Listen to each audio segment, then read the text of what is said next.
아날람 17회 방송 2부 시작하겠습니다. 저는 작가 홍대선이고요. 문화평론가 이동규 대표님, 안녕하십니까. 의문의 그녀 시호님, 안녕하세요. 홍상수 감독님과 함께 돌아왔습니다. 그분 어디 어디 계세요? 어디? 아까 잠깐 여기 구석에 계시다가 미국에 계시다. 자 터졌죠. 그 네. 이야기가 터졌습니다. 사실 영화계에선 공공연한 비밀이었고 대표님도 스킨들 나기 전에 이미 알고 계셨었어요. 난 몰라. 우리한테 얘기 다 했잖아. 난 몇 개월 그런 전부터. 사람입니다. 그러니까 몇 개월 얘기해 주셨잖아요. 난 모릅니다. 예, 그렇습니다. 홍상수 감독은 처자식이 있는 유부남이죠. 네. 그리고 현재 부인이신 성씨가 조씨라고 하는데 부인분과는 25살 때 만나서 결혼을 했고 슬아의 외동딸이 있으시고 미국에서 유학 중이시고요. 따님은.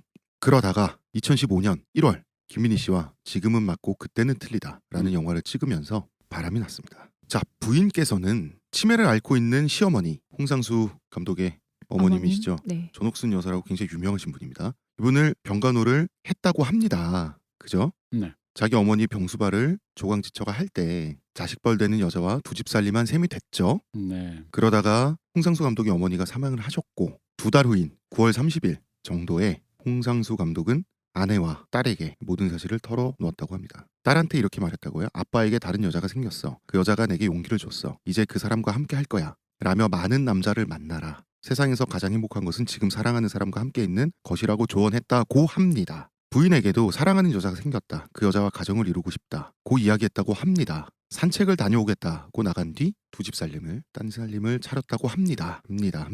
그래서 지금은 관련자들의 이야기에 따르면 딸의 유학비 지원을 중단했다고 합니다. 정확한 건 몰라요. 저희가 홍상수 감독님 통장을 본 것도 아니고요. 그리고 김민희 씨는 홍상수 감독의 부인이신 분에게 따귀를 한 대 맞고 남편 관리 좀 잘하지 그랬냐라고 반문했다고 합니다. 자, 어디서부터가 진실이고 어디까지가 거짓인지 모르겠으니까 그런 상황이고요. 그래서 지금은 홍상수 감독과 김민희 씨는 둘이서 어디 계시죠? 미국에 뭐 있다고 얘기를 들었는데. 뭐 그런 얘기 있더라고요. 외국에 어쨌든 네. 외국에 계시다고. 그렇습니다. 그래서 뭐 우리 30년이면 충분히 살았잖아. 이제 새로운 사람과 살고 싶어. 이런 하소연도 했다고 하고요. 부인께서는 절대 이혼할 생각이 없음을 분명히 하셨죠. 네. 이것은 언론이나 뭐 이런 것을 통해서. 그렇습니다. 이게 대략적인 일치고요. 이게 원래는 그러니까 그 영화계에서 조금 이제 소문이 나서 취재를 여러 군데서 시도를 한 걸로 내가 알고 있어요. 근데 이제 사실 확인이 안 돼서 사실 확인이란 게 그렇잖아요. 둘이 사귄다만 갖고는 기사를 쓸 수 없잖아. 뭐 무슨 뭐가 있었다. 제가 알기로 이거를 뭐 그 부인 쪽에서는 되게 적극적으로 정보를 얘기했는데 한쪽만 얘기를 듣고 뭐라 할 수가 없으니까 그렇게 하다가 아마 디스패치인가요? 뭐 거기서 이제 이 정도면 되겠다라고 생각을 해서 뭐 어쨌든 뭐 그런 식으로 이렇게 움직였다고. 그러니까 취재는 여러 군데서 했는데 그간 사실 확인이 어려워서 보도는 되지 않았었다. 뭐 이런 식의 얘기가 있더라고요. 그렇죠. 뭐 이제 이런 거는 물증이 중요하니까. 네. 자, 그래서 두 사람을 연결시켜준 작품이 지금은 맞고 그때는 틀리다. 이 영화가 새삼 유명해졌는데요. 그런데 작품 자체에 대한 이야기는 어째 아무도 안 하죠. 어째가 아니라 당연히. 아니 그게 아니라 오히려 그렇게 연결하지. 이 영화가 둘이 만났다. 이 영화 갖고 그렇다면 하면서 일단 별점 테러하고 이 영화 이렇게 영화를 보면서 이거 봐 이거. 동일시해 버려서 네. 아이고 왜냐면 이제 홍상수 감독님 영화는 보통 이제 본인의 그 자아를 투영했다라고 흔히들 말해 지어지는 주인공 남자 캐릭터가 나오다 보니 네. 특히나 이제 이 영화에서 영화 감독 주인공이 나오다 보니까 이제 그걸 동일시해 가지고 아이고 저거 이거 이렇게 대놓고 부끄럽지도 않게 저거 영화로 편지 썼네 뭐 이런 식으로 이제 생각을 하는 거죠. 예. 그런데 대세 역행적, 국민정서 배신적 방송인 우리 아날람은 우리 그랬나요? 그런 셈 치고요. 네. 일단 지금은 맞고 그때는 틀리다. 작품 자체를 이야기해 보고 싶어요. 그렇죠. 네. 잠깐이나마 이 작품 자체를 영화로서 예술 작품으로서. 자, 대표님 어떤 영화입니까? 원래는 이제 홍상수 감독 이전 작품을 좀 이따 얘기할게요. 그 이전 작품의 연결선상 얘기는 한번 해야 되겠지만 일단 지금은 맞고 그때는 틀리다라는 것 자체가 영화가 재밌어요. 일단 이중 구조로 돼 있어요. 네. 똑같은 얘기가 두 번 나오는데 조금 달라요. 그러니까 내용만 설명해주면 하나만한 얘기겠지만 영화 감독인 주인공이 화가인 어떤 김민희가 연기하는 그 여자를 만나요. 춘수라는 영화 감독이 희정이라는 화가를 만나는데 첫 에피소드는 똑같아요. 그러니까 만나서 그냥 이렇게 예쁘네요 하고 이게 말을 거는데 자기가 유부남인 걸 속여요. 이 남자는. 첫 번째 에피소드에서는 속이고 이 여자에게 어떻게든 욕망을 하기 때문에 이 여자를 어떻게든 꼬셔보려고 이 여자가 그림도 안 보여줬는데 뭐 잘한다 좋다 뭐 계속 이렇게 헛소리를 해요. 그러다가 이 여자의 커뮤니티에 우연히 같이 술자리를 합석을 네. 하게 되는데 거기서 이 감독님을 알고 있는 사람이 감독님 결혼하셨잖아라는 식의 유부남인 걸 폭로하다 보니까 여성 활력도 있으시던데요. 이러면서 희정이라는 캐릭터가 갑자기 마음이 짜게 식으면서 그래서 그냥 둘이 그냥 에이 이렇게 되는 네. 얘기예요. 그럼 두 번째 얘기는 뭐냐면 똑같은 얘기가 반복이 되는데 그 반복에서 이게 춘수가 첫 번과는 다른 태도로 임해요. 근데 뭐냐면은 나 유부남이다. 애도 있다. 너 근데 너무 좋다. 좋지만 나 유부남이라 어떻게 할 수가 없다. 그리고 그림을 얘기 보여줄 때도 앞에는 그냥 어떻게든 환심을 살라고 보지도 않고 막 좋다 이러던 사람이 갑자기 되게 냉정하게 얘기를 해요. 이 그림 뭐 당신 자신을 위해서만 뭐 위로하기 위한 그림이니 어쩌면서 이 희정이라는 친구가 굉장히 당황하죠. 기분 나빠하죠. 기분 나쁘지. 잘 알지도 못한 사람이 자기가 좀 유명한 감독이라고 다짜고짜 이렇게 뭐. 남의 작품을. 성적 호감을 자기한테 보여놓고 그렇죠. 냉정하게 얘기하는데 그러다 보니까 이 사람에 대한 호감이 더 생기게 돼요. 그래서 그게 이제 역으로 뭐 네. 전형적인 남녀가 투닥거려서 더 감정이 깊어지는 것처럼. 그래서 이제 앞신에서 나오지 않는 장면이 뭐 옥상신이라는 게 나와요. 그러면 자기 집 얘기하면서 도둑 얘기를 해요. 그게 뭐냐면 내 마음의 도둑 그런 약간 암시적인 얘기인데 근데 중요한 건 이제 이 얘기가 여러분이 이제 오해를 하시는 게 뭐냐면 홍상수 영화의 주인공들이 여성을 욕망하는 남성들이 등장해서 여자를 욕망했는데 아침에 일어나서 홍 작가님의 그 말대로 비누각을 집어던지는 네. 주로 네. 그런 남성들이다 보니까 이 위기를 모면하려는 이 비누각을 집어던진 뒤에 야 미안해 어제 마음과 오늘 마음이 다르네라는 걸 이거를 수습해 나가는 과정이 주로 이 영화의 어떤 그 홍상수 감독의 영화의 주된 서사다 보니까 일인 저질러지고 근데 이게 이 영화는 달라요. 왜 다르냐면 이 영화는 윤리적으로 접근해요. 이게 맞는가라는 얘기를 하는 거예요. 그래서 심지어는 홍상수에서 등장하는 섹스씬과 둘이 관계를 하질 않아요. 관계가 이루어지지도 않고 맨 마지막에 심지어는 그 첫 번째 스토리에서는 둘이 그냥 아예 뭐 되지도 않았지만 두 번째 스토리에서는 뭐냐면 그 다음날 이 감독의 이 춘수의 영화 시사회가 있는데 이 그녀가 와요. 근데 왔으면 보통 예전이었다면 온 김에 우리 잘 됐네 이제 나한테 호감 있는 거면서 술자리 끝나고 이제 뒤풀이 때 술 먹으면서 그리고 어디서 이제 잠자리를 장면이 했겠지. 바뀌면 이제 하고 있지.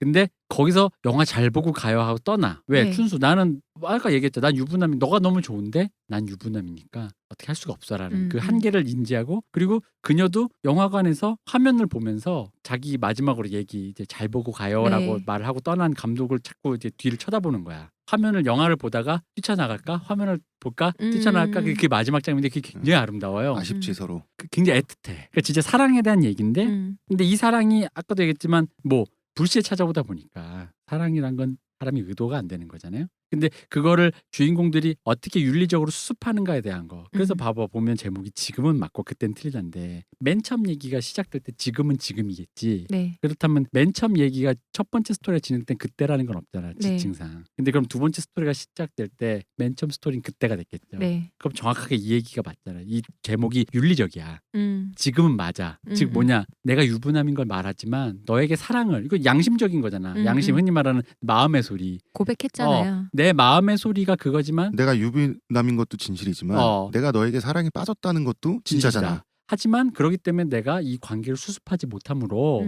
너에게 어떠한 액션을 더 이상 취하지 않겠다라는 최소한의 윤리적인 고민. 그래서 지금 맞다. 그리고 이게 맞다. 이렇게 헤어지는 게 맞다. 그리고 아까 그땐 틀리다 뭐냐? 내가 내 마음을 속이고 어떻게든 껄떡대 보려고 유부남인 것도 말 안 했고 막 호감 살라고 막 헛소리 허언 막 하고 막 했던 거 그때는 틀리다. 이 얘기거든요. 근데 이게 홍상수 감독님의 영화에서 이례적이에요. 굉장히 이례적이지. 윤리적인 판단이 들어가 있어. 그 전까지의 홍상수 영화에 등장하는 남자들은 네. 행위는 하고 싶은데 행위는 섹스죠. 행위는 하고 싶은데 그 행위에 응당하는 책임은 지고 싶지 않은 남자들. 그렇죠. 이런 남자들이 찌질하게 등장해서 결국은 찌질하게 좀 뭐랄까 인간 실격까지는 아니지만 뭐라고 해야 될까요? 실격까지는 다시 인간 만나고 실격 싶지 맞아요. 않은 그런가? 다시 만나고 싶지 않은 인간들이 나오죠. 인간 실격에서 나오는 그런 류의 정서지. 그러고 나서 이제 자식 그 다자요사무처럼 죽지도 않고 그냥 얼레벌레 사라지는 원래벌레 사라져도 딴 여자는 저러겠구나 이런 그렇지 느낌이 또 그렇지 드는. 그런 어떤 반복성 그런 거였는데 이 영화는 완전 다르잖아요. 그죠. 왜냐하면 홍상수 감독의 영화는 그 사태를 관망하는 거였어요. 그래서 그걸 조롱하거나 조소, 약간 그게 연대기적으로 보면은 애정이 있거나 혹은 냉소적으로 보거나 요 시선의 차이는 좀 온도 차이는 있지만 기본적으로 그거를 조롱하거나 조소하는 쪽에 가까웠는데 혹은 조금 많이 봐줘야 자조 정도인데 그러다 보니까 이게 그게 옳다 그르다의 얘기는 잘 안 했단 말이에요. 근데 여기서는 어떤 교훈적인 거야. 그게 옳으려면 어떻게 해야 되는가에 대한 당위적인 얘기가 등장하는 거죠.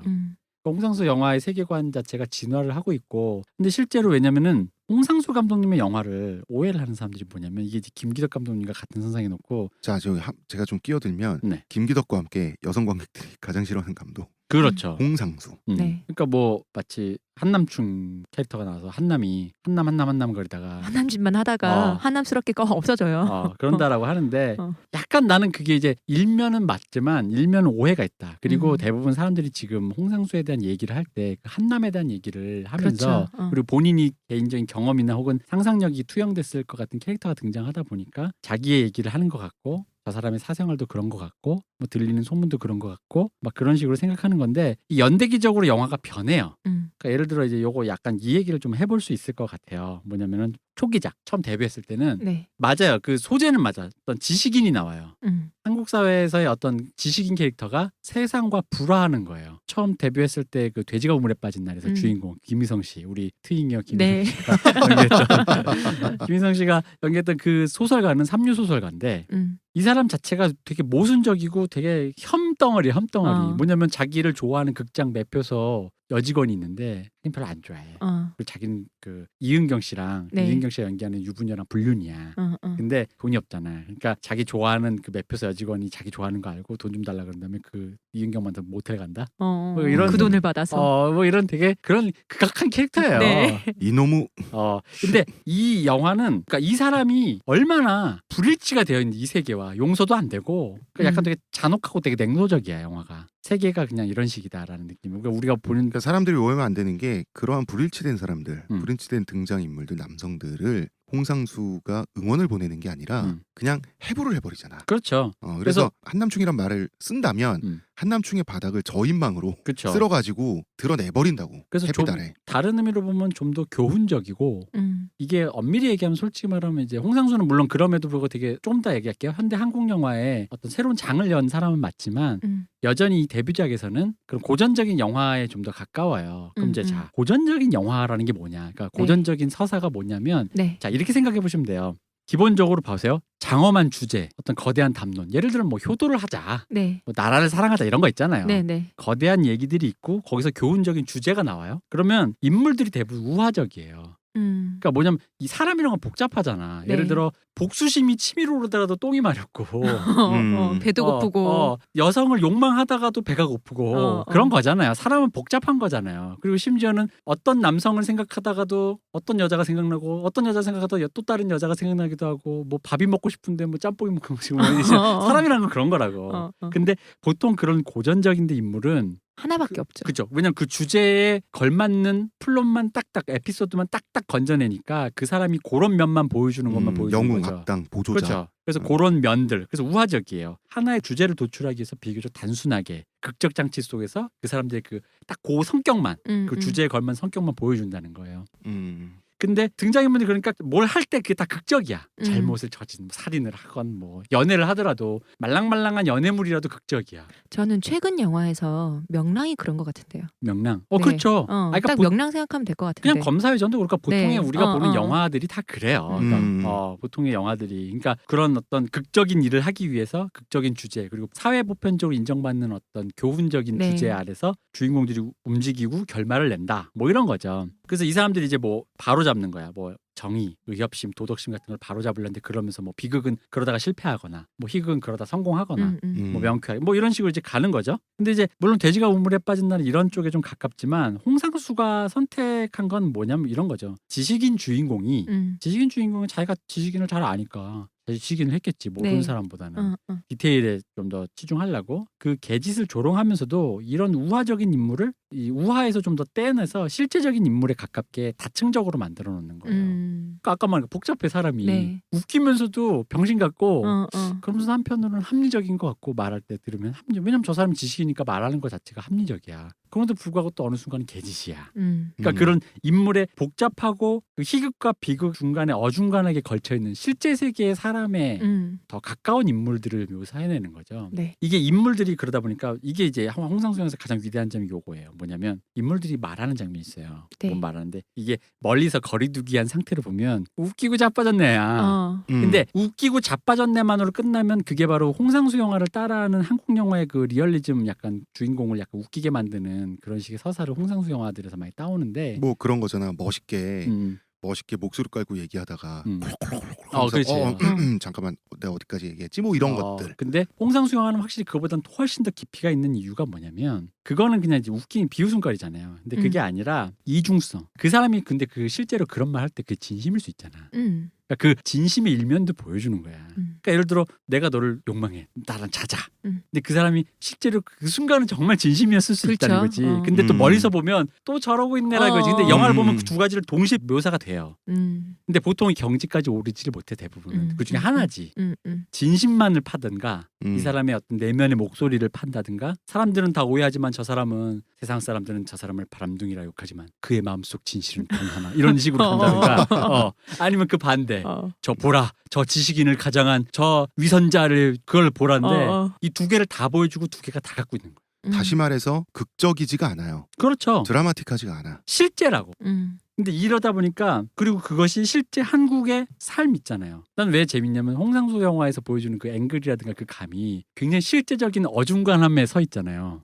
되게 맞아. 양식적이지가 않잖아. 이번 영화 되게 특히 그랬던 것 같아요. 네. 아니 모든 영화 거의 그렇죠. 다 그래. 그런가요? 그러니까 흔히 말하는 우리 박찬욱 감독님과 비교하면 되잖아요. 네. 박찬욱 감독님의 그 영화들 조형적이고 양식적인 네. 뭔가 미술에 돈 많이 들이고 평상시에 쓰지도 않는 벽지를 저 집은 저렇게 벽지. 열심히 쓰고 뭐 이런 건데 여기는 흔히 말하는 다 그냥 우리가 보는 데야. 여기서 별거 찍어도 아닌 이상하지 배경, 않을 것 별거 같은. 아닌 인물들. 별거 아닌 인물들이 별거 아닌 공간에서 우리가 보는 공간에서 그리고 실제 그 모든 다층적인 양면을 다 캐치하는 거지. 바로 이게 한국 영화가 갖고 있는 현대 한국 영화의 모더니티를 여는 순간인 거죠. 아까 얘기했던 고전적인 영화의 완성들도 있었지만 여는 순간이 그리고 이거는 홍상수가 해낸 성취예요. 근데 그렇다고 해서 이게 한 번에 된 게 아니라 아까 말했던 돼지가 우물에 빠진 날에서부터 조금씩 시작해서 발전된 거죠. 근데 돼지가 우물에 빠진 날 좀 더 고전적이라 그랬잖아. 네. 그러니까 그거를 조금 더 분리하기 시작한 거예요. 아 이거 너무 고전적이고 우화적이고 교훈적이고 너무 냉소적인 거야. 그러다 보니까 어떻게 가냐면 이게 웃길 수 있다라는 가능성, 이게 웃기고 즐겁고 이렇게까지 냉소적일 필요가 없다라는 걸 오수정에 가서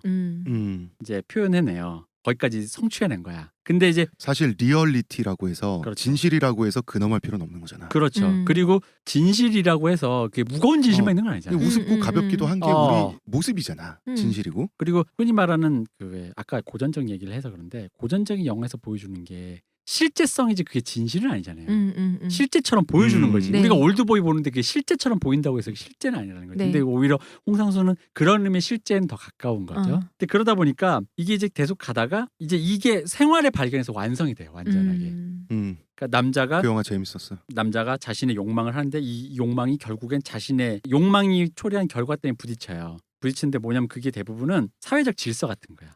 예를 들어 여기서 그 경수가 주인공 경수가 그 김상경 씨가 연기하는 경수가 네. 추상민 씨가 연기하는 그 캐릭터랑 자고 나서 그 여자가 잠깐만 있어 하면서 집에 들어갔다 안 나온단 말이에요. 근데 그 여자는 유부녀잖아요. 그리고 되게 교수랑 살고 뭐 그런 네. 좀 기득권의 주류의 여성인데 이 남자는 그냥 찌질한 한남이란 네. 말이에요. 배낭 메고 그냥 여기저기 다니는. 지식 소매상 같은 사람인데 그 앞에 그 한옥을 개조한 것 같은 그 여자가 들어간 문이 있단 말이에요. 네. 그게 어떤 이쪽에 이색의 질서 같은 거지. 이 남자가 넘을 수 없는. 저 여자는 어쨌든 주류 여성이고 네. 그 여자가 나랑 일탈을 했지만 결국은 거기 속해 있는 그렇지. 사람이잖아요. 그리고 그걸 돌아가는 거지. 나는 그게 이거가 일치가 안 돼. 그래서 이걸 근데 완벽하게 유머러스하면서도 냉소적이지 않으면서도 그걸 그렇게 담아낸 거죠. 그래서 영화적 형식, 시선, 문제 의식 이런 식으로 이제 다 이거를 완성해낸 거예요. 근데 그럼에도 불구하고 이제 하나 남은 게 있어. 뭐냐? 뭔가? 바로 여성에 대한 문제야. 아, 홍상수 감독 여성을 다루는 거. 네. 근데 이제 다루는 방식. 근데 이제 여성에 대한 문제는 약간은 사람들이 문제 삼는 건 조금 괴가 달라. 왜냐면 내가 보기에는 이건 제 네. 개인적 의견인데 왜냐면은 홍상수가 여성을 다루는 방식은 오히려 김기덕이 나쁜 남자 시절에 여성을 다루는 건 좀 달라요. 약간 대상화적인 건 좀 아니고 대상은 맞는데 네, 네. 도구화는 아니야. 그러니까 자꾸 여성을 뭐 관계를 한 다음에 그게 아닌 것 같다고 말하는 게 그냥 먹고 버렸다 이런 식의 무슨 서사 네. 따먹고 뭐 했다 이런 식으로 하다 보니까 여자를 이용한다로 자꾸 오해하는데 그게 아니라 오히려 홍상수에게 있어서 여자란 이해되지 않는 대상인 거야. 그리고 합쳐지지가 않는 거야 이 사람과. 얘가 왜 이런지 모르겠어. 쿨하게 뭐 왜 잤어 안 잤어. 또 그 여자는 잤어 안 잤어 막 착 따져 묻는 이 여자가 왜 이런지도 모르겠고 심지어는 나랑 잤는데 왜 또 쟤랑도 잤지? 이해도 안 돼. 이 사람이 이해가 안 되는 거야. 그래서 그러다 보니까 여자는 남자애들 미래다 보면 거기서 네. 나오는 그 여성이 이해되지가 않잖아요. 얘가 왜 이런지 모르겠잖아. 네. 그래서 나랑. 여성들은 항상 말을 할 때 모호하게 말하잖아. 나한테 왜 이러지? 그리고 쟤는 왜 이러지? 그래놓고 왜 그 꿈인지 현실인지 나중에 이제 모호한 순간에 왜 그 여자 집에 찾아갔을 네. 때 술 먹고 네. 한 명씩 자기 방으로 데리고 가잖아. 네. 자기 방에 잔자는데 어. 잤는 잔자인지도 모르겠고 모르고.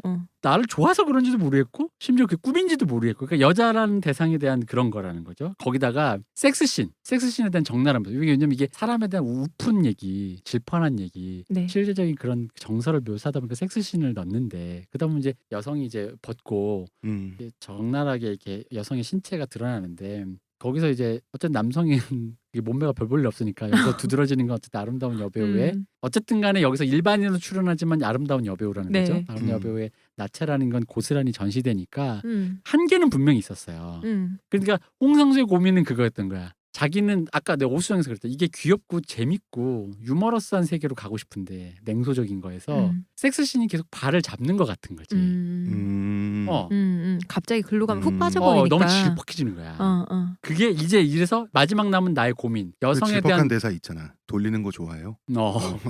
그러니까 여성에 대한 자기가 묘사해내는 방식이나 이런 것들이 좀 더 개선이 되어야 이것이 좀 더 경쾌한 로맨틱 코미디 그리고 실제적인 그 장르상은 로맨틱 네. 코미디잖아 솔직히 로맨틱 코미디로 갈 수 있는가에 대한 얘기라고 친다면 그게 이제 해변의 여인에서 완성이 돼요.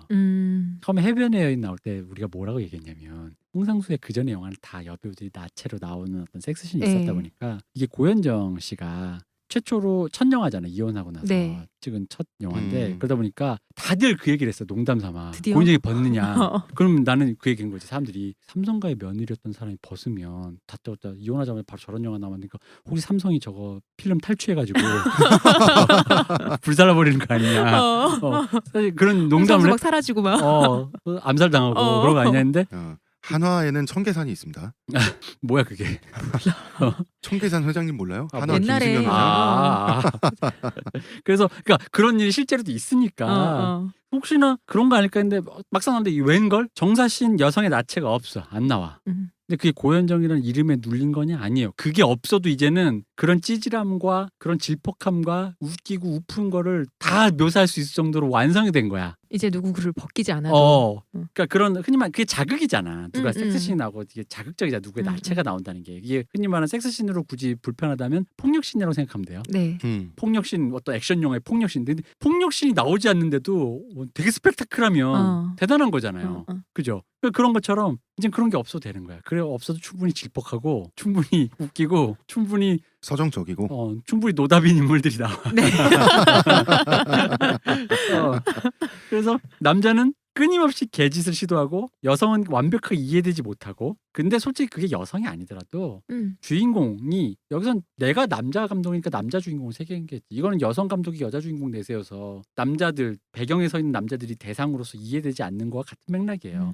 이해되지 않는 거야 대상으로서. 그 주인공도 실제로 이걸 이해를 못해. 근데 이 사람들은 어쨌든 간에 자기 욕망이 우선이잖아. 네. 근데 사실 뭐 사람 다 그렇지 뭐. 남자들이 홍상수 영화를 보면서 느껴지는 쾌감은 쓴 커피를 먹을 때 느껴지는 즐거움 같은 그런 거 있잖아. 자학의 쾌감 같은 게 있어요. 정말 그 나의 바닥이 거기 있거든. 사람들은 다 그렇죠. 뭐 그 중2 일기 쓰는 그런 기분이지 뭐.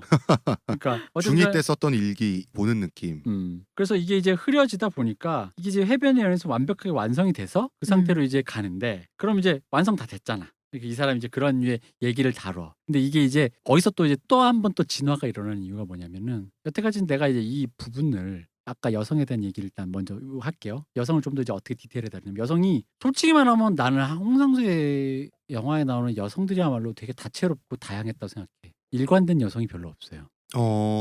왜냐면은 자기 욕망에 충실한 사람부터 시작해서 완전 상또라이 같은 사람도 있고 근데 다 어. 실제하잖아. 그러네요. 나한테 왜 그래? 하고 막 좀 사이코처럼 구는 사람도 있는가 하면 갑자기 음. 쿨하게 야 한 번 잠궈갖고 왜 이래 하면서 돌아서는 사람도 있고 너무 다양해. 왜냐면 예를 들어 잘 알지도 못하면서라는 영화에 보면 고현정 네. 씨가 중간에 그 경남이라는 그 영화 감독한테 마지막에 구경남이 징징댄다고. 그 늙은 화가랑 살지 말고 나랑 살자고. 나랑 사랑한 거 아니야. 나랑 사랑했으니까 나랑 자준 거 아니에요? 늙은 화가랑 살지 말자는데 그 대사에 뭐가 함의됐냐면 당신 그 젊은 여자가 육체를 가지고 그 늙은 화가랑 살면 섹스도 잘 못하고 근데 나랑 사랑해서 섹스한 거 아니냐. 근데 나랑 만족했잖냐고 이런 개짓 대사란 말인데 고은정이 거의 웃으면서 뭐라고 하냐면 마지막에 그 얘기까지 하고 싶지 않은데 자꾸 이러니까 뭐라고 하냐면 아 그쪽만큼 해. 이래 얘기해.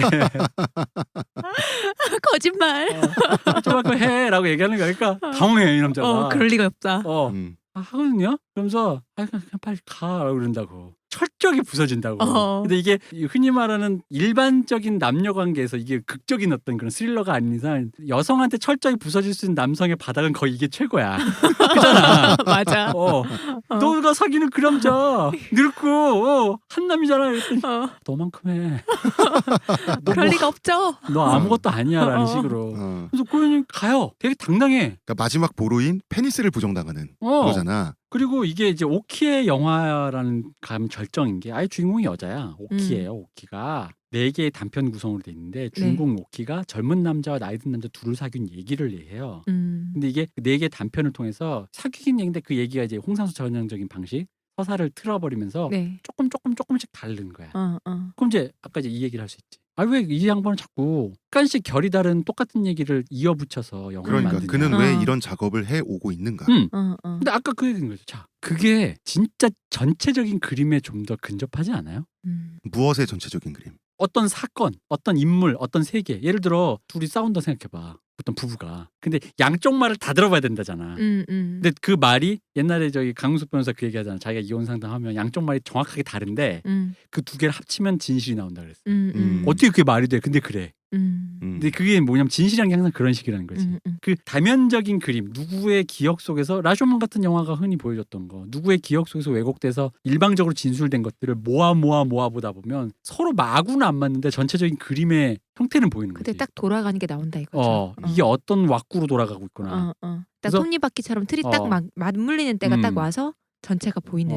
저 정도로 징징대지는 않았겠지만 저렇게 좋아해서 뭔가 저런 뉘앙스의 징징거림이 있었겠구나. 조금 질척은 됐겠구나. 그런 거. 근데 저렇게 묘사한 것처럼 저렇게 막 유리창 깨고 징징거리고 저건 아니었겠지만 왠지 그런 느낌일 수는 있겠구나.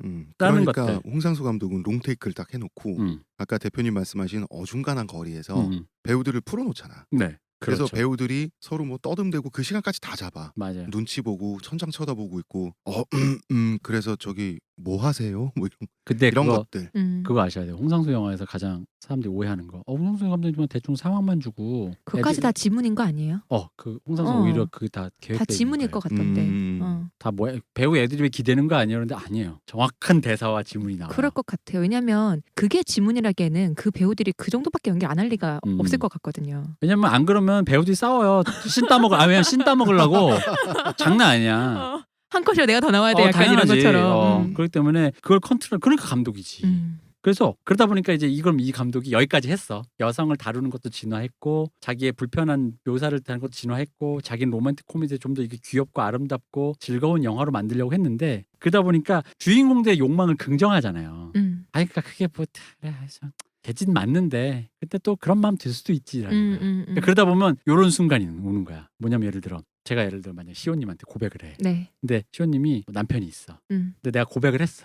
고백을 한 순간 이 남자 마음을 받아줄 수는 없지만 지금 당장 순간 내가 이 남자한테 고백을 해서 마음이 떨릴 수는 있잖아. 그 순간에 싹 감흥이 올라올 수 있잖아. 고백받고 좀 설렐 수 있죠. 당연히. 그런 아름다운 순간일 수는 있잖아요. 그런 걸 이제 잡아내기 시작하는 거야. 그래서 북촌 방향이라는 영화를 보시면요. 중간에 그 유준상 씨가 연기하는 캐릭터랑 술집 여주인 김보경 씨가 연기하는 술집 여주인 둘이 술 떨어진 다음에 술 사러 가는 장면이 있어요. 근데 둘이 처음 만난 사이야. 그냥 조금 서로 좀 약간 있지만 그날 처음 만나 술 같이 먹는 사이인데 괜히 이 여자가 술 사러 갔다 올게 하니까 따라가고 싶었던 거지. 단둘이만 있고 싶어서. 참 처음 만나서 술 먹는 사이인 거 되게 많이 나오지 않아요? 근데 갔다 오는데 눈이 내리는 거야. 근데 왠지 이 남자가 왜 따라하는지 알겠지. 그러니까 왠지 그런 마음에 키스를 해. 근데 그게 정말 밑도 끝도 없는 순간이 밑도 끝도 없는 장면인데 아름다워요. 그래서 왜냐면 그 순간만은 진실일 수 있잖아. 일에 끝나서 우리 이런 사이 아닙니다라고 비누각을 던지든 뭐 하든 간에 그러니까 그런 것까지도 이제 담아내는 경지에 온 거죠. 그놈의 비누각. 그러니까 뭐냐면 사랑이기도 하면서 그걸 또 조롱하면서 그러면서 그게 풍부해지는 거예요. 영화가 담고 있는 내용들이 걱정, 안쓰러움, 그러면서 그 안에 담긴 낭만성 혹은 이게 갖고 있는 약간의 웃기고 슬픈 우픈 비극성 같은 것들까지 그래서 여기 온 거죠. 여기까지 왔을 때 이제 홍상수가 마지막 질문 그게 바로 이제 아까 맨 처음에 말했던 지금은 맞고 그때는 틀리다. 그럼 이제 윤리를 갑자기 들어오는 거야. 우리 그냥 인정했잖아. 그렇게 살았는데 네. 자, 그러면 제가 정확하게 말씀드려야 될게요. 네. 그러면은 이게 청취자들이 잘못 들으면 네. 지금까지 홍상수 영화는 지금 맞고 그때는 틀리다. 이전까지 홍상수 영화는 윤리적이지 않았다라고 오해를 할 수가 있으니까. 그렇지 그게 아니죠. 이거 제가 분명히 할게요. 윤리를 고민하지 않는 남자들을 조망했다면 그렇죠. 이제는 윤리까지도 생각을 하는 남자가 등장해서 그걸 똑같이 관찰하는 영화. 그리고 오히려 이렇게 표현하면 더 좋을 거야. 솔루션을 질문한 거야. 예를 들어 이 여자가 좋아. 근데 내가 지금 안 좋은 관계야. 그럼 이걸 돌파하려면 어떻게 해야 되느냐에 대한 질문이 있잖아. 근데 이걸 단순히 그냥 그래 이렇게 욕망을 긍정하는 것도 조망한 건 좋지만 그것보다 좀 더 한 발짝 더 나가서 이걸 돌파할 수 있는 방법. 이게 윤리적으로 옳을 수 있는가? 혹은? 예를 들면 그 전까지는 내가 유부남이거나 뭐 상대편 여자가 유부녀거나 이런 식의 딱히 좀 고민이 필요한 관계였지만 좋아하는 건 욕망. 그러니까 욕망까지 이렇게 본 거였는데 그러니까 그러고 있네라는 것까지만 그까지였는데 이번에는 이게 진짜 옳은가? 이런 사이가 해도 되나? 이렇게 갔다는 얘기죠. 그러니까 예를 들어 이렇게 생각하시면 돼요. 감독이 그러고 있네니까 아이고 그러고 있네야. 근데 갑자기 홍상수 영화가 윤리적이지 않다가 윤리적이 됐다가 아니라 네. 윤리까지도 다루기 시작했다인 거예요. 그렇죠. 네. 갑자기 이런 느낌으로 생각하시면 돼요. 불륜을 해. 네. 근데 아이고 그러고 있나 하고 감독님 옆에서 쳐다보면서 카메라로 찍고 있어. 인간극장처럼. 근데 갑자기 이 사람이 화면을 딱 쳐다보면서 감독님 근데 나 진짜 이 여자랑 이 관계를 지속하고 싶으면 어떻게 해야 돼요? 질문을 한 거야. 그럼 내가 뭐라고 얘기해줘야 될까라는 거지. 아니 뭐 니들 어차피 이러다 비누각 던지고 집에 갈 건데라고 생각했는데 갑자기 이런 질문을 하니까 비누각 안 던질 거였어? 이렇게 되면 그러면 이제 거기에 대한 답을 해야 되는 거죠. 그러니까 아까 맨 처음 제가 말씀드린 지금은 맞고 그때는 틀리다 그 답이에요. 당신이 여기서 이게 이제 요시나가 후미라는 그 서양 골동 양과자점이 네. 그 만화가님이 그리신 단편 모음집 중에 사랑해야 하는 딸들이라는 여성 만화가 있어요.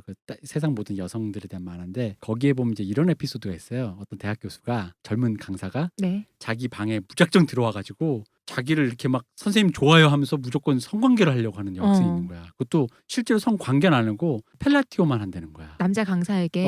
근데 이러지 마 이러니까 소리 질러버릴 거 이러는 거야. 그거 어떻게 해? 그러니까 뭐 오히려 펠라티오 당해버리는 거야. 근데 이거 어떡하지 이러는데 여자가 계속 그러다 보니까 미안하기도 하고 근데 뭐 보다 보니까 또 괜찮기도 하고 하니까 근데 이 여자가 왜 자신이 없는 여자인 거예요. 자기 자신한테. 그래서 왜 넌 나랑 섹스하자고 얘기를 안 해? 라고 했더니 그 여자가 하는 말이 어떻게 감히 저한테 섹스까지 해주시려고 이러는 거야. 그래서 그 남자가 물어보면 넌 도대체 어떤 남자를 만난 거야? 근데 그게 너무 안쓰럽기도 하고 귀엽기도 한 거야. 그래서 이걸 어떡하지라고 하는데 친구한테 얘기했는데 옆에 듣고 친구 엄마가 갑자기 딱 그 얘기해. 그 관계를 되돌리고 싶으면 그러니까 원상복귀 시키고 싶으면 어쨌든 우리가 흔히 말하는 보편적인 관계로 만들고 싶으면 시작했던 순간으로 돌아가라고 얘기해요. 근데 결과가 근데 무조건 그게 잘 되지는 않는다라는 거지. 결과가 어떻게 될지 나도 몰라. 하지만 그렇게 하려면 결국 그 순간으로 돌아가야 처음으로 된다는 거지. 돌아가야. 근데 정확하게 그 얘기를 여기서 하고 있어. 그 만화책을 보셨는지 모르겠으나 지금 맞고 그때는 그 얘기예요. 정확하게 그 순간으로 돌아가서 다시 내가 할 수 있었던 얘기는 나의 윤리에 충실하는 것이에요. 테이프를 대감아서 다시 재생을 했더니 다른 버전의 이야기가 재생이 되는 거죠. 그런 거예요. 그래서 거기까지 이렇게 영화가 온 거예요. 물론 이제 우리가 좀 이따 2부에서 얘기하겠지만 홍상수 감독이 여성을 사랑했을 때 입장이 뭐 지금 실제 세계와 일치하다 보니까 이제 그런 생각을 많이들 하는데 이 고민과 홍상수 감독이 하고 있는 행보가 어느 정도는 일치한다는 거죠. 근데 왜냐하면 이게 한국에서의 가족주의와 약간 연결되다 보니까 몰래 그냥 남자들 그냥 그러잖아. 룸사롱 가고 뭐 이렇게 뭐 2부에서 할 얘기긴 합니다만 그런 건데 그거를 뛰어넘으려고 하는 거죠. 내가 온전하게 서 있을 수 있는 방법은 뭔가. 근데 여기서 중요한 건 전제인 거예요. 시작은 잘못됐지만이라는 건 인정이 된 거예요. 이건 뭐냐면 그건 나의 조건인 거야.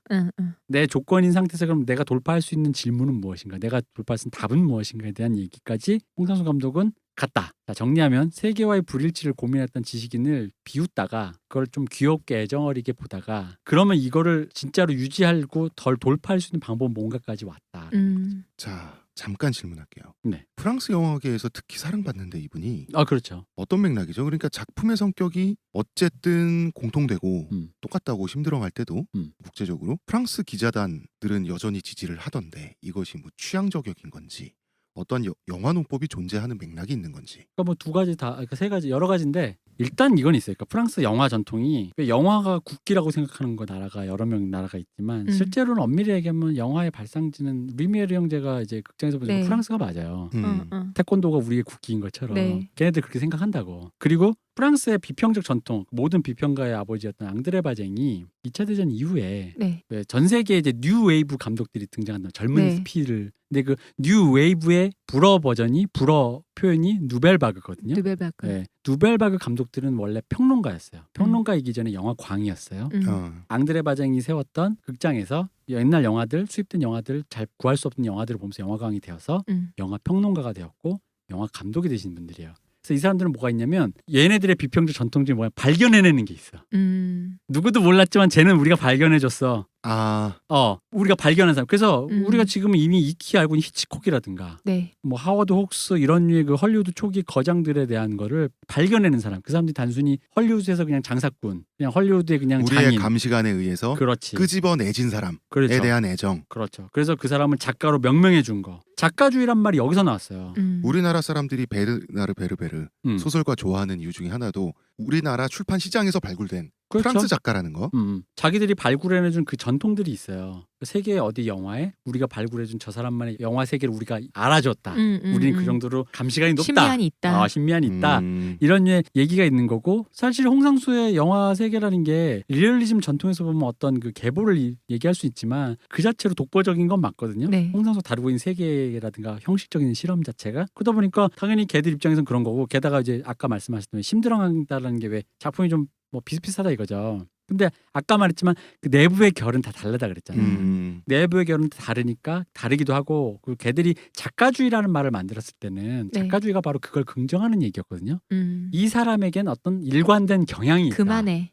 그만해. 경향이 있다. 그걸 작가주의라는 말로 이제 했단 말이지. 그러면서 느리지만 분명히 눈에 띄게 진화를 하고 있는 모습. 그렇죠. 거의 자기 스타일이 있어. 독보적이야. 독보적인 어떤 그 세계관이 안에서 있어. 또 이제 긍정적인 변화의 모습을 보여주고 진화까지 해. 그러면은 자기들이 어쨌든 발견은 이렇게 지들이 했고 해줬으니까 그러면은 당연히 얘를 빨아줘야지.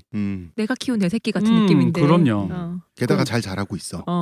게다가 이 사람이 자꾸 오해하는 사람들 동어반복하면서 자기 세계 침몰하는 게 아니라 정확하게 진화를 하고 있거든요. 어느 한 점을 향해서 가고 있으니까. 그러니까 최근 영화를 안 보신 분들 예를 들어 생활의 발견이나 여자는 남자의 미래다 같은 정도에서 그쳤다. 혹은 더 그보다 더 전에 뭐 멈추어서 홍상수 영화 다 그렇지 근데 또 봤더니 또 지식인 나오네 또 저거 여자 꼬시네 이러면은 그 결을 못 보신 거예요. 그건 진짜 오해예요. 오해. 자 그건 그렇고요. 네.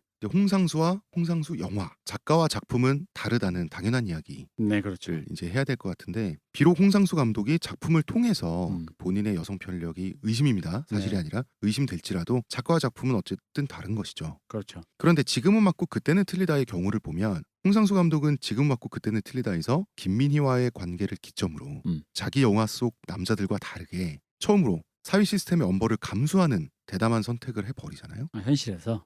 그러면서 이제 스크린 얘기를 끝내고 이제 여기서 연결돼서 이제 이분의 현실 세계로 돌아보자 보면은 현실 세계로 돌아보면 사회 시스템의 엄벌을 감수했고 엄벌을 받고 있어요 지금. 네. 아까 초입의 스캔들 일지 간략 요약해 드렸는데요. 스캔들이 터지고 나서 기사들을 보니 기사들의 문투가 굉장히 준엄해가지고요. 좀 놀랐습니다. 제가 대표적인 기사들 이렇게 발췌를 해왔는데요. 한번 쭉 읽어보겠습니다. 네. 빠르게. 네이버 TV 뉴스 기사입니다. 그러나 현재 어느 누구도 둘의 사랑을 말릴 수 없는 상황이다. 심지어 김민희의 부모도 더 이상 포기한 것으로 전해진다. 홍 감독 역시 친가족의 말을 듣지 않고 있다. 한편 홍상수 감독이 집을 떠난 이후 가족은 상처 속에 살고 있다. 홍 감독은 애처가였고 딸바보였다. 그러나 지금은 가족에게 연락조차 없다고 한다. 근엄합니다. 뉴데일리. 가출 당일 자신을 붙잡는 아내에게 당신과는 30년 이상 충분히 살았다. 이제는 사랑하는 여자가 살고 싶다. 당신은 여자로서 매력이 없다. 고 쏘아붙였다는 것은 이미 그의 상태가 다른 사람은 안중에도 없는 눈먼 사랑의 단계에 이르렀음을 의미한다. 기사가 터져도 괜찮다. 어떠한 희생을 치르더라도 홍 감독님을 행복하게 해드리겠다는 김민희의 마지막 전언도 자신들의 사랑만 지키겠다는 이기적인 발상이 아닐 수 없다. 이분은 아예 그냥 판사죠, 판사. 판사예요. 그 다음에 최초의 기사. 여기서는 홍상수, 김민희 이름 안 나옵니다. 이처럼 부인은 아이들을 키우면서 애간장을 태우고 있지만 유명 감독과 여자 톱스타는 여전히 함께 해외를 다니는 등 가정을 벌인 채 애정 행각을 계속하고 있는 것으로 알려졌다. 행각입니다. 이에 실명을 거론하지 않고 이 기사를 게재하는 것은 영화 감독과 여자 톱스타 둘은 로맨스라고 하겠지만 엄연한 불륜이고 대중의 관심을 받는 공인으로서 책임을 다하라는 경고의 의미다. 유명 감독 역시 한국영화인 총연합회에 집 주소와 연락처를 표기하지 않는 등 이들 부적절한 관계를 철저히 위장하고 있다. 자, 지금 단어들이 네. 포기, 눈먼, 행각, 위장, 경고 이런 단어들이 지금 나오거든요. 네. 굉장히 윤리적이죠. 준엄합니다.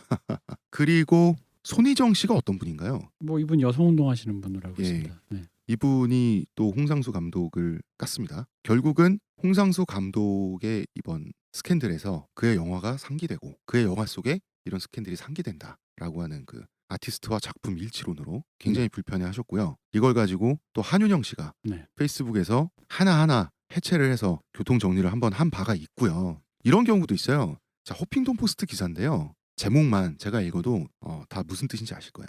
왜 김민희는 불륜녀이고 홍상수는 애처가인가? 그렇죠. 마치 이 서사라는 거죠.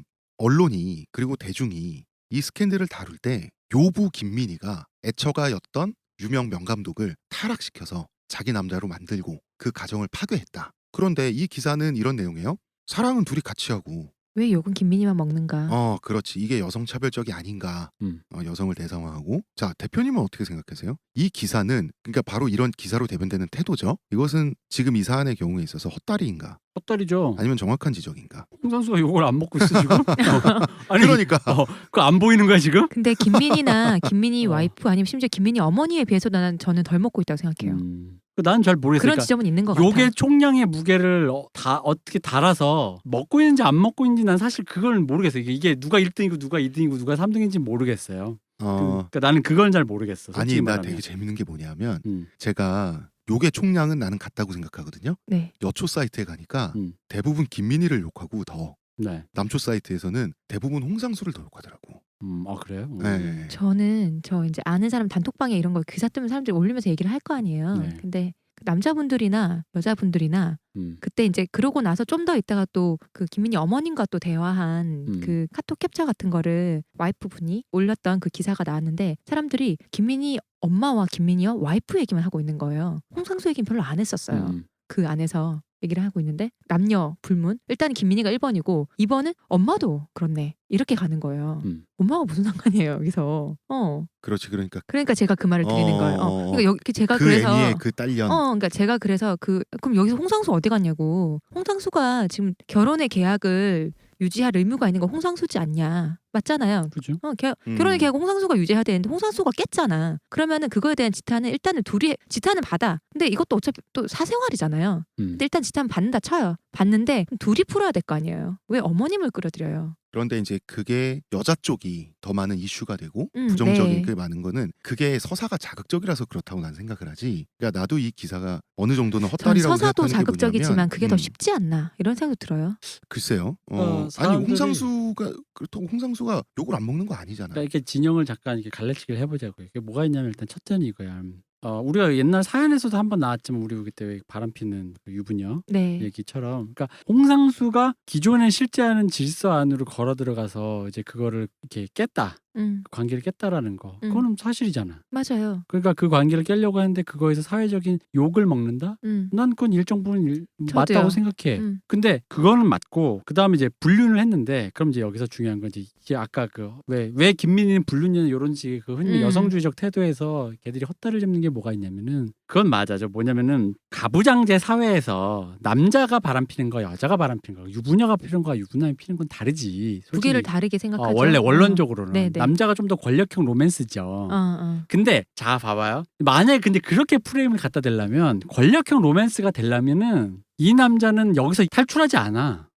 첩지를 하지. 축첩제를 하지. 그렇지. 내연녀로 만들어놓죠. 축첩제를 하고 심지어는 김민희를 이용하고 버렸지. 그리고 오히려 김민희를 언론으로 프레임을 해가지고 저 요부 같은 게 나를 꼬셨다, 나는 진짜 몰랐다, 이렇게 한순간의 갔지. 실수다. 이렇게 갔겠지. 두 집 살림을 하려고 했겠지. 그렇지. 근데 이 사람이 사회적인 비난을 감수하고 시스템을 깨면서까지 탈출하려고 했다? 이게 어디가 권력형 로맨스야. 난 그건 아니라고 보는 거지. 음. 이게 남자기 때문에 남성 중심의 사회에서 가능한 것인가? 난 그건 아니라고 보는 거죠.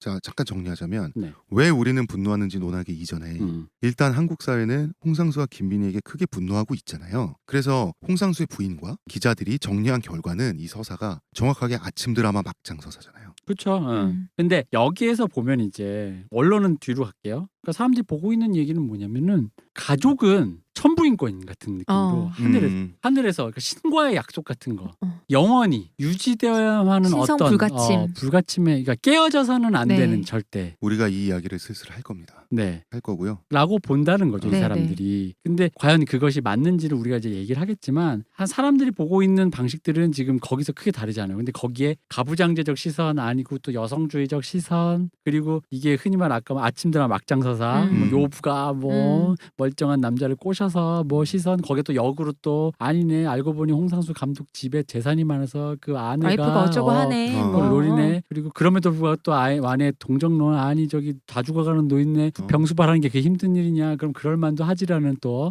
그런 어떤 이거 뭐라고 해야 돼 이걸 보상론 뭐 이런 것들까지 엉켜 있죠.